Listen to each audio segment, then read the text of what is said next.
Welcome back to another episode of Nick Tiffany's Movie Reviews in the podcast form. Today we are back with our second film at the Seattle International Film Festival. And today we're talking about Stephen Curry, Underrated. I always use this phrase, but again, if you know anything about me, as far as basketball goes, we moved up to Seattle right when the Sonics were on their way out.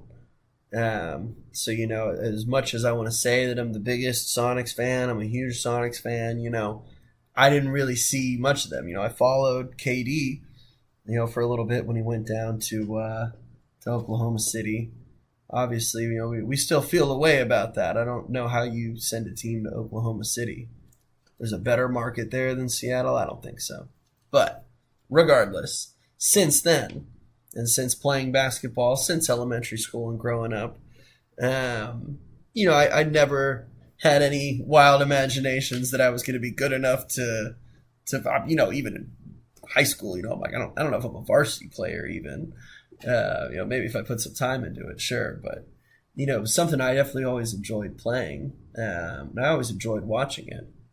And so, I'm fortunate to have grown up in a household too, where, my mom and her family love college basketball, college football, college sports in general. So on top of watching professional, I watched a lot of college growing up. In college basketball, there is just always something so different and special about it. It's obviously highlighted once we get to March Madness. And that's kind of where some of this story starts.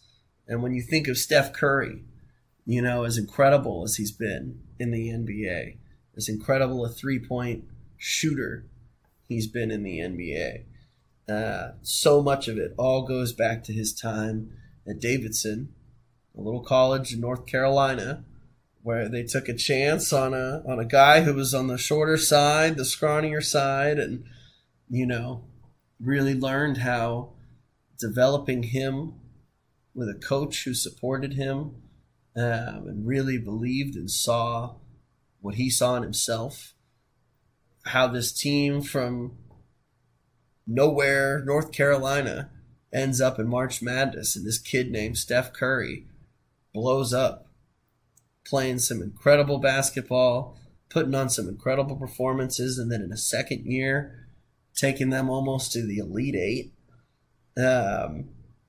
I remember when that name Steph Curry was popular. I mean, I'm not going to sit here and say that, oh, man, I remember watching those Davidson March Madness games. I knew I didn't pick them to win them when I filled out our family brackets each year. I probably was like, oh, number 10 seed? No way you're going to beat Gonzaga. No way they're going to go on and beat Gonzaga and then maybe beat Georgetown or so on. No. I heard the name Steph Curry, and I'm sure I remember watching him hit some crazy threes. That was kind of it at the time. But that's all it took to get this attention on this kid who was underrated in every way that you could possibly think. And so where this documentary kind of starts and where it goes is, learning who Steph Curry is as a person, as a family man, learning, everything from watching old footage of him, elementary school to middle school, playing ball. His father, Del Curry, played in the NBA, and his mother was an incredible athlete as well. And so you come from this family of collegiate athletes, professional athletes, and I'm sure all you want is to have that same kind of level of greatness. You watched it growing up, and so Steph is always playing basketball. And, I'm not saying it's similar to Michael Jordan, but, in terms of not making certain teams, it's like, okay, you're at a crossroads. Do I really get into the work? Do I sacrifice my whole summer to get better and to work harder, to work on my shot? Or do I just admit that, hey, maybe this is just kind of like a fun, maybe I just like playing ball, but that's all it is. And obviously for both of them, that wasn't what it was. This was something they dedicated all their time to. And so you see Steph putting in the work, trying to make an impression so he can play some high school ball because he wants to go further from there. And so you know, again, I'm a huge Steph Curry fan. The Warriors are the NBA team that I have rooted for most of my middle school till now adult life. If I had an NBA team, those were the guys, the Warriors. I loved watching them play. Steph Curry, I loved, I'm a fan of LeBron. I was a fan of Kobe. I was a fan of all these. I'm like, Dirk. I'm like, there are so many players that I like to watch who everyone will tell you, it's like, come on, man, that's the best player in the NBA right there. Um, but for whatever reason, I'm like, Steph, I'm like, there was just something about watching him play that I always enjoyed. Because again, he's not the biggest guy out there, but he's making fools of these guys out there. Whether he's taking it into the basket and doing some crazy under the hoop, up and down, or shooting some impossible, almost half court three that he just puts up on a whim. I'm like, you got 20 seconds on the shot clock. And I'm like, you're coming down the court. And he just nails it. He sinks it. This man changed the game of basketball. And a lot of people will argue for worse because now teams are built around the three-point play. It's why people complain about NBA scores being so high and no defense or whatever. Yeah, some guys don't play defense. Some teams don't play as hard as they should. I will totally admit that. But no, Steph Curry showed you, hey, if you work on that shot, you could rain threes. We're watching Nikola Jokic.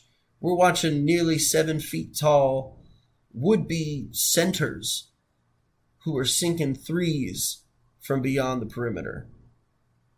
And it all goes back to this man. It's cool because they have Reggie Miller kind of intro the documentary, who held the record for the most 3 points before Steph Curry eclipsed it last season. And it's just, I don't know. I think he's a great guy.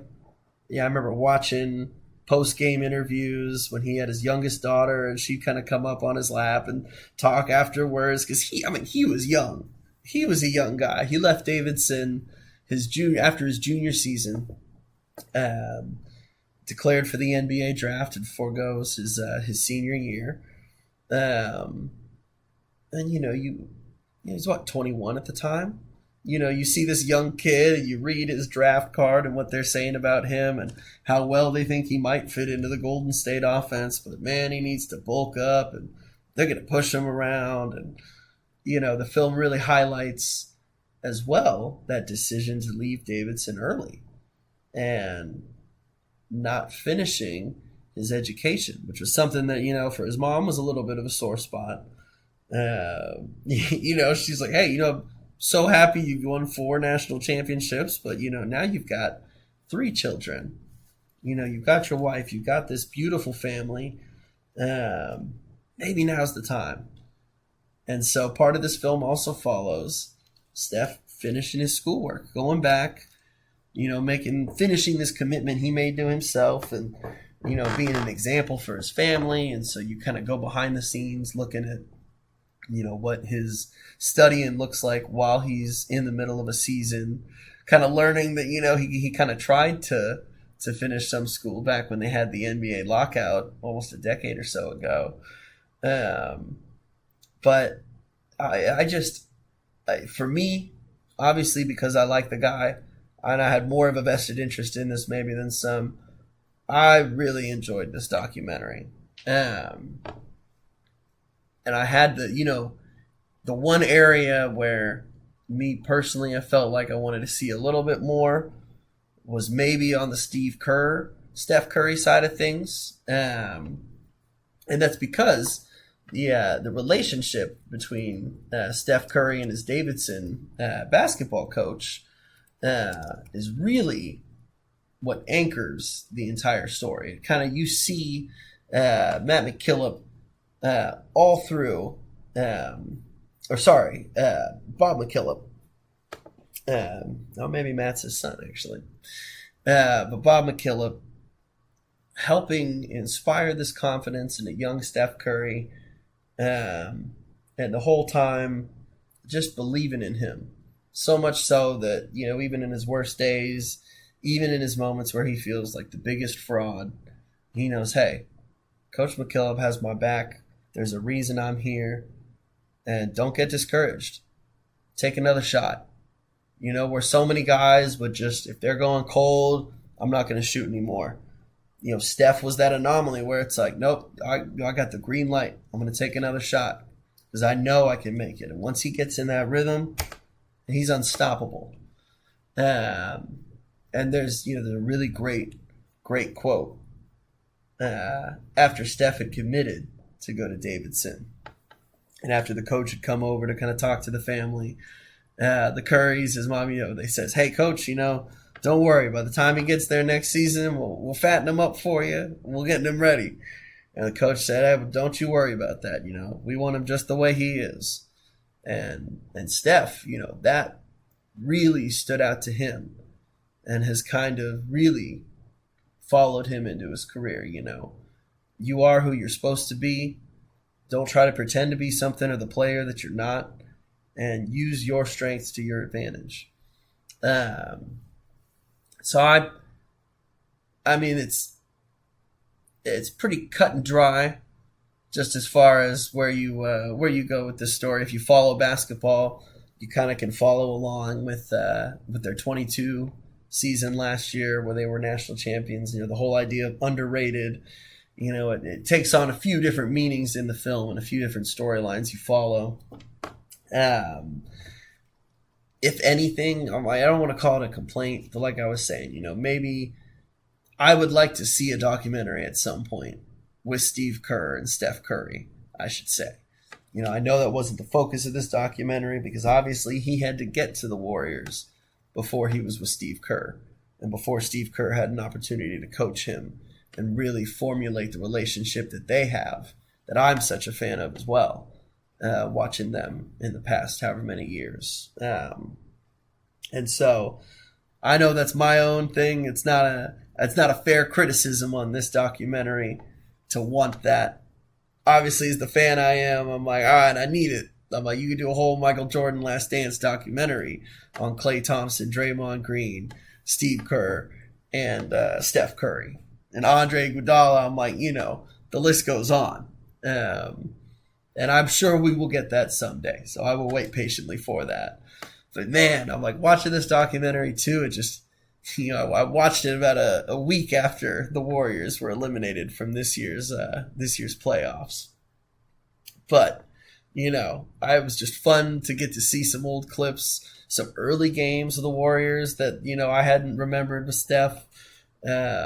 Watching all the March Madness footage and just watching how much a team and a player can really mean to some place like Davidson, where you got maybe 2,000 kids at the school, and just how exciting that can be to have something to rally around, to have someone to reignite passion for so many people in this game.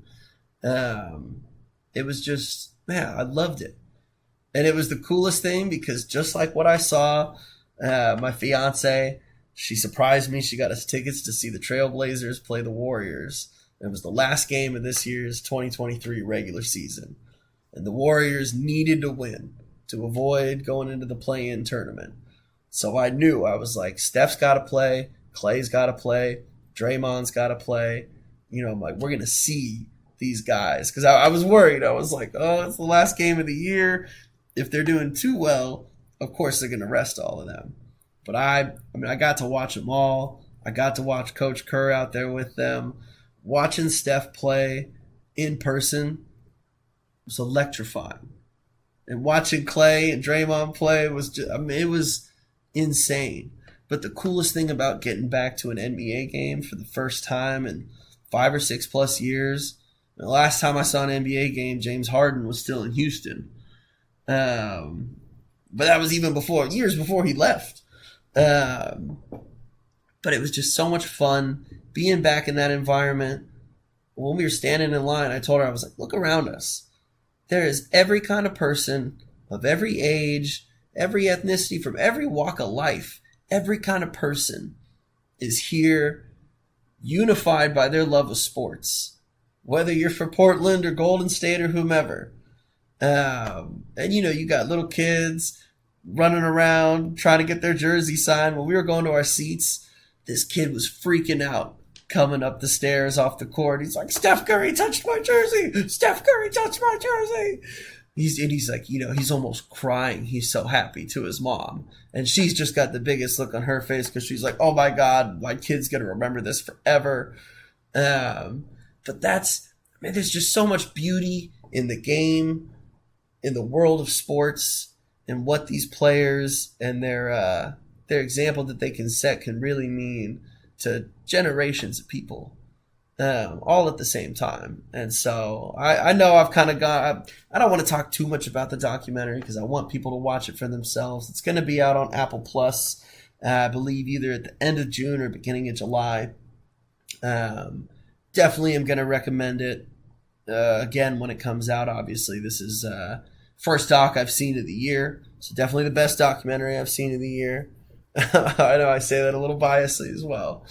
But if you're a fan of Steph Curry, you should go out of your way to watch this. I think, if anything, it's going to even inform you more on who he is, who his character is, like who he is as a person, what his character is, what's important to him in his life. And I'm just excited for the start of the next season. I'm excited for college basketball, for more March Madness, and I'm excited to get the Sonics back in Seattle. They rebuilt Key Arena, now it's Climate Pledge Arena, but we know there's basketball lockers down there, and we know that Vegas is going to get a team as well. They got to give 2 teams with the expansion. So Seattle and Vegas, they keep telling us 1 or 2 more years. So I'm not quite holding my breath, but I'm going to be excited to get NBA back here in the Seattle area. And I think everybody should be excited too, because it's just fun. Good, bad, otherwise, that environment is just fun. And obviously what we could all use in this world these days too is more fun. So when this comes out, you guys got to give it a look. Thanks again for listening. I think we're going to have another documentary for you soon. So, for all you doc fans out there will be more. And I'm always open to documentary suggestions as well. I'll admit that documentaries and foreign films are my areas where I need to do some improvement, especially these days. But I am always open to these other forms of storytelling because they can be just as gripping and just as effective as the fictional action movies that we go see or the dramas that you go see. The real world, this is all based off of the real world. And so, there's nothing more real than going to the source. So thanks again for listening, guys. And we'll catch you next time with some more SIF coverage.